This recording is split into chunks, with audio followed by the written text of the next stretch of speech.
Welcome to Discovering. We all know we can't control Mother Nature, especially here in the UP, but we can make snow. It's a combination of compressed air and water, high pressure water going through these guns at the right temperatures and the right humidity. We'll also check out the Jigget Ice Fishing Tournament, as well as skiing and snowshoeing on Winter Trails Day. Put away your snow shovel and take a break. It's Monday night and time for Discovering. The secret streams that flow beneath the cliffs of colored stone. Forests thick and healthy with birch and pine and oak. Surrounded by the greatest lakes this world has ever known. The black bear's awesome presence as he roams the hills and fields. Call of the timber wolf, the loon's lonesome trill.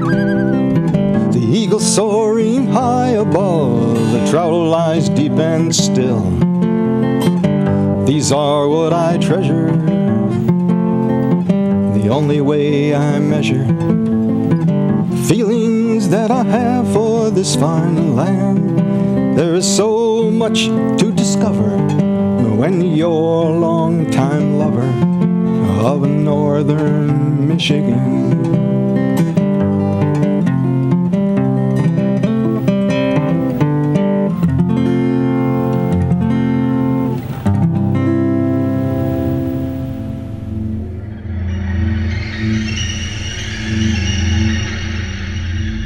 Snow. It's precipitation in the form of flakes of crystalline water ice that falls from clouds, or from a machine on the side of a ski hill. The common notion is that snow from a snowmaking machine is artificial. It's actually the same stuff that falls from the sky, except it's made by a machine instead of weather conditions. Snowmaking machines work differently than a weather system, but accomplish the same thing. I paid a visit to Norway Mountain in Norway to find out more. To make snow, it's a combination of air and water mix. It starts from what we call the pump house. Multiple different hills have different water sources. Some be a pond, some be a well, ours is a river. What's really nice about that is coming from the river, we already have cold water coming up to our hill. What happens is it goes through these lines and runs to each one of these snow guns. Well, to give you an idea, to power the snow guns, and we run about 22 guns at one time, it's a 300 horsepower, 6-stage pump. Produces about 1,300 gallons a minute. That's right, 1,300 gallons a minute runs these machines. You're running at about 400 PSI at the top of the hill. There's many different guns, and each gun has their own characteristics that really work well for the hill in different temperatures and different situations. They have compressors built on, so you get about 300 to 350 PSIs of water racing through this. Then there's a compressor built on. These compressors push the air through it and nucleate. It's called a nucleator. When you look at the guns, there's a little nozzle underneath. It's forcing air and water at the same time up to the pressurized water, crystallizing it and allowing it to turn to just snow. Without that process, you're throwing just wet water out on the hill. There are different types of snowmaking guns available. For example, these snow guns here, these guns here have a built-on compressor. They're large, they're for large volumes of snow, and they push and throw snow sometimes 60 feet, depending of course on the weather and the wind. They're all directional. We have stick guns. Stick guns are actually quite neat. They are tall, narrow shafted guns. They've got a compressor also built on them. This is our HKD stick gun. This is unique. It's not new technology, but it's actually a very neat snow gun. It's designed and works best for small areas that I have to get snow in just tight areas. Maybe in a glade run, or like in our case right here, I need a little extra snow here. Very energy efficient.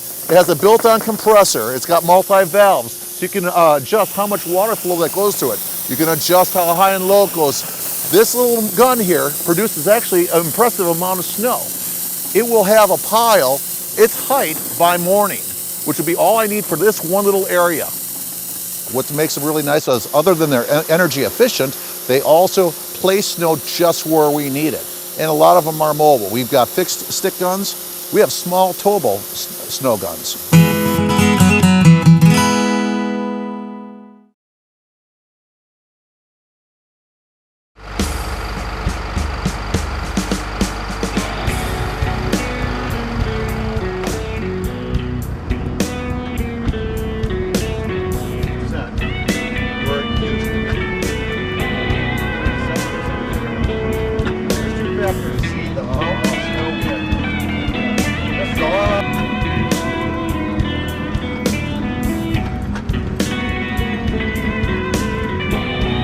Now understand, you see snow outside, 32 degrees. Yes, you think you can make snow. You can't actually. There's a few things about making snow. Just because you see it snowing outside and it's 32 degrees, remember it's coming out of the sky at 2,000 feet. It has plenty of chance to freeze. When making snow, it's a combination of two things. It is temperature and humidity. Key factors. We use on marginal days a chart called the wet bubble chart. What this allows us to do is we need to be on this chart a combination of temperature and humidity. And this is a straight line. And they'll tell you if it's going to make wet snow all the way to good quality dry snow. The lower the humidity, the better it is. In most cases for us, if you're at 24 degrees outside and you're about 70% humidity, you're making a decent quality snow. For us, for the majority of our equipment, right when we are somewhere between 18 and 21 degrees, we will make piles of snow. Again, it's a combination of compressed air and water, high pressure water going through these guns at the right temperatures and the right humidity.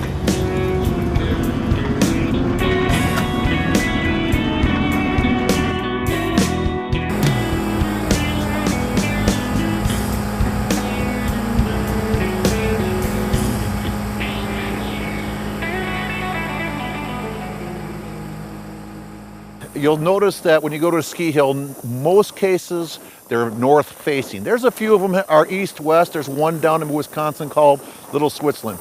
Norway Mountain, we're fortunate. We've got the ideal angle. We're at a northeast angle. What that means is as the day goes on, the sun is not baking on our snow. This is why we have longer winters, because you don't want the sun, the afternoon sun, which is the warmest, beating down on the snow and making it wet. Last year we were fortunate because of this that we made it all the way to April 26. So when we have critical winters like this year, where you have a late winter, you only get 7 to 10 inches and it's already end of January, snowmaking is critical to us.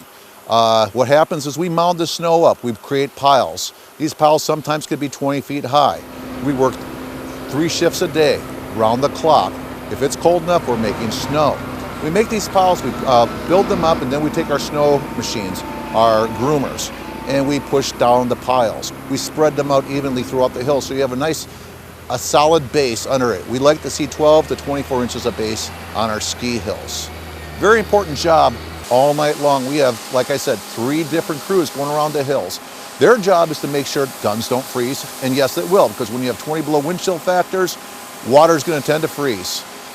Make sure the nozzles aren't freezing, and also checking filters. In our case, we get our water source from the river, and you get small particles and stuff like that come through and can clog it. We change our filters, and sometimes it could be as much as every hour. Every gun you have to do that with. These skis are designed to make your learning experience easier. Skis that are made to turn much easier, you got an aggressive shape, they're wide. It's got what's called an early rise. So it may be a longer ski, but it's going to ski like a short ski. Boots, dry, clean, and nice. They're warm, they're comfortable. It's not about just the looks, even though they look great, it's how they perform. We have here what's called terrain-based learning. What is terrain-based learning? It's a way to learn how to ski, and it takes the fear, and it takes the intimidation of skiing out and makes it fun again. Everyone can learn how to ski and snowboard. We have many level 2 and level 3 instructors here just waiting to teach you. I teach. I'm a level 3 instructor. I've been teaching since 1981. We start our ski school at 4 years of age. From 4 years all the way, you're always a kid. Doesn't matter what age you are, we encourage you. Like golf, skiing is a lifetime sport. This is a family business to us, me, my wife, and my kids. And 3 of us out of 4 are instructors. Skiing for as many years as I have, a lot of people have tried skiing without lessons. We always encourage it because I'll tell you, your learning curve triples right off the bat. After 1 hour of skiing, you're learning how to ski down the hill and controlling your speed. Imagine then with a little practice what you can really do. What you want to do is call the ski hill that you're going to or call us, and what we'll do is make an appointment for your lesson. It's affordable and it is fun and it's not as hard as you may think it is.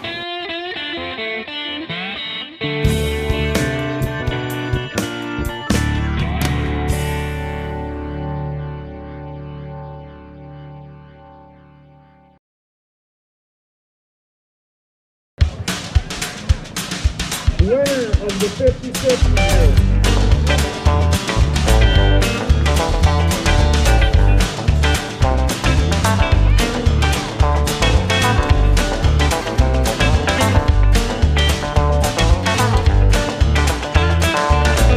Ice fishing is not only a great winter activity, it's also an excellent way to get kids into the outdoors, something the Bay Area Big Brothers Big Sisters have been doing for several years. We had our 10th annual Jigget Ice Fishing Extravaganza. We had about 200 fishermen in our adult and probably about 250 to 275 kids that went through the kids' coop today.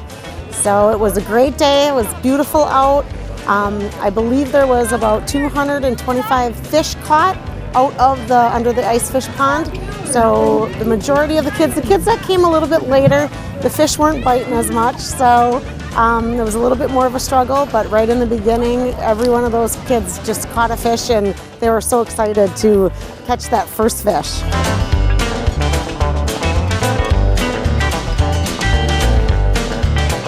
And then today in our big adult fishing contest we were catching a lot of fish and we gave away all of our prizes. And we had some extra raffles, some augers, and we just gave away a four-wheeler. For 4 is a Jiffy Auger. Bobby and all? Well, this year for Jigget, we were, of course, very leery of the ice conditions this year with all the very nice warm weather we enjoyed for the beginning of our winter season. We were glad to see that our winter weather came in and started making ice for us. So we made it happen in a couple of weeks, basically, once we decided we were going to have it. And the kids had a blast today catching fish, and you know what, that's really what it's all about. It's all about getting kids in the outdoors. We were really happy to see that more and more kids are coming every year and enjoying just being out here and catching those fish. And even some of the parents I saw, you know, the kids did it by themselves this year. They didn't have to have help this year. So they're learning how to do it, and that's what we want. Obviously, for a day like today, we have a lot of great volunteers that help us. It takes a lot of undertaking to do this, especially to put in the kids' pond, the fencing under the ice. And then we have a lot of big sponsors, and we have Premier Real Estate with Bill Marmalik. Plum Creek this year was a huge sponsor for our kids' area. We have EMP, Island Resort Casino, and then obviously the City of Escanaba for helping us and allow us to do this out in the Escanaba Harbor. First prize this year for our adult fishing contest was $2,000. Well, it's honestly, I don't know. This is my first year, so I just thought what I was doing right, I guess. Some kind of like waxy worm or something like that. Nice weather. It was fun catching like all the little ones, but then that big one felt good too. $2,000. Half of it has to go to my grandpa, and then the other half I think I'm gonna buy a bowl, or my dad will buy a bowl for me. It was a perch. It was 5.7 ounces. It was maybe 7-8 inches. And super fat. Yeah, definitely buying another ticket for next year. All right, cool.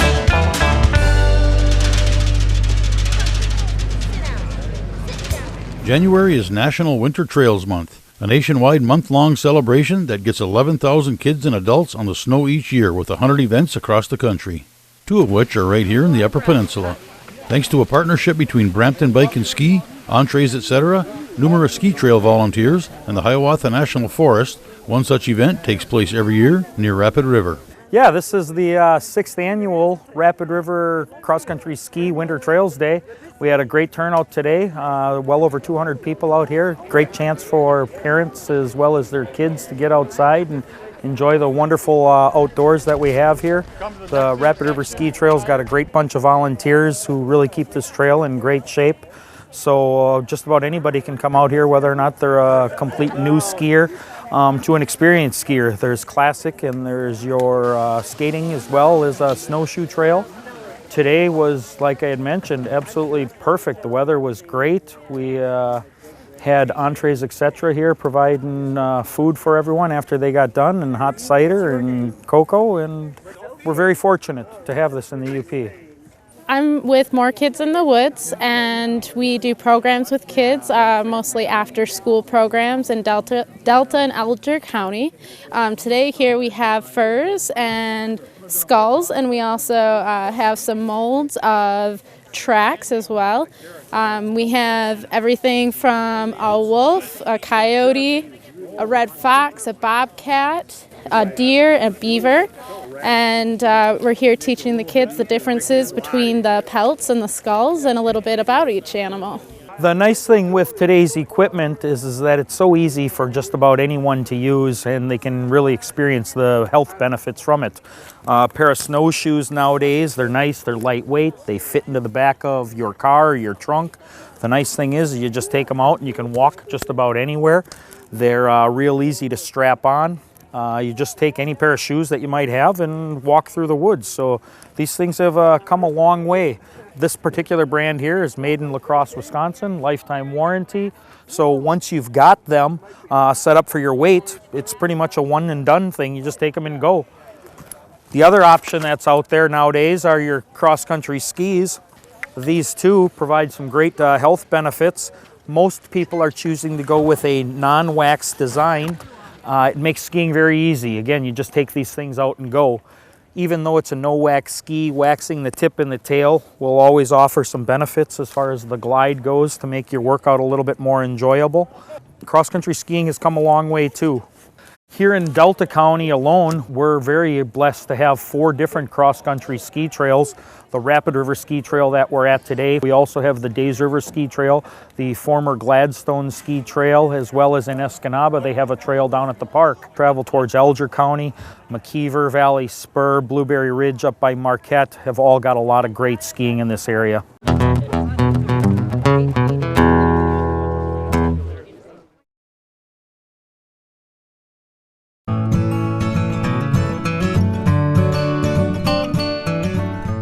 Here's an important message for our Korean War and World War II veterans. The UP Honor Flight has done 9 flights. We have taken 702 veterans to Washington, D.C. so far. We are looking for more World War II and Korean veterans to go on a trip with us. And what we do is we fly out of Escanaba that morning and we go to the different memorials that have been built in their honor. It's a way to say thank you to the veterans, and we show them the different memorials, and we fly back to Escanaba that same day. So it is a very long day for them, but it's one that they will not forget. Different people across the UP do fundraising for us to raise dollars, because it's very expensive to charter a 737 to fly over there.